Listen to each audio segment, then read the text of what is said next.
I was born in Florida, in Ocala.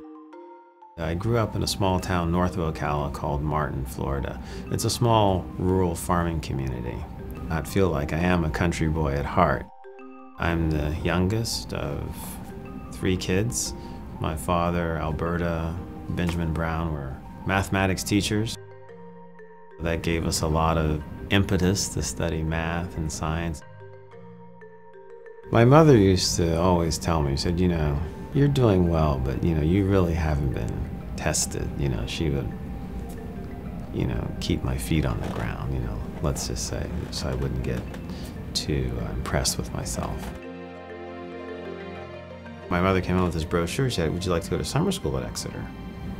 And so I said, yeah, sure, why not? I came to the Northeast when I was probably about 15 or 16 or so, and I've basically been here ever since.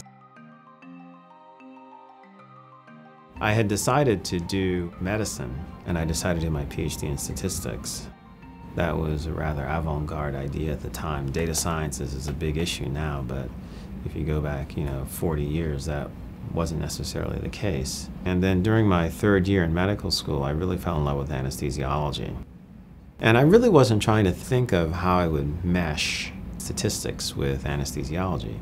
The more I worked on problems in computational neuroscience, developing statistical techniques to analyze the data, I would run into people and they would say, oh, yeah, that talk you gave on your methods was interesting, enjoyed it a lot.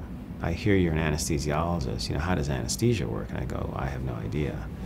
And, I don't think there are any people who are more mechanistically driven than neuroscientists. And so to be telling neuroscientists, you do something regularly to patients and you have no idea how it works, got to be a little embarrassing after a while. So I thought maybe I should work on this. I realized there were a lot of things that we were learning in our anesthesiology training that were just BS. There were reasons given for things which made no sense. Anesthesiology had developed this whole sort of what I'll call a legal fiction about how to think about what was going on.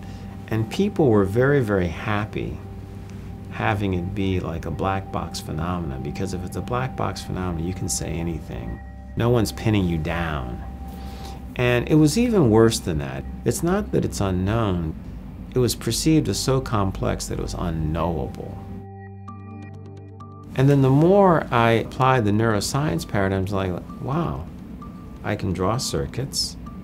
These are very robust behaviors. Moreover, the signals are very, very strong. Every time we give an anesthetic drug, the brain oscillates. Maybe those oscillations are related to how the drugs are working. My God, that's it. That's what's happening. You give the drugs, they take over the circuits, they drive the circuits to oscillate. You change the drug, you get a different set of oscillations.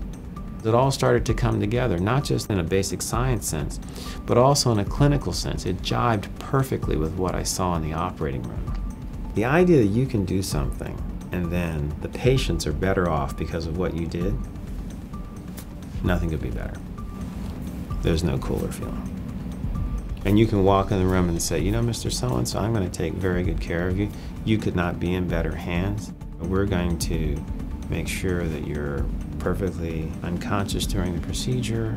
You're not going to feel any pain, and we'll wake you up on a dime, and you'll be quite comfortable afterwards. That's the objective. So until you're able to do that with every patient, there's a lot of work to do.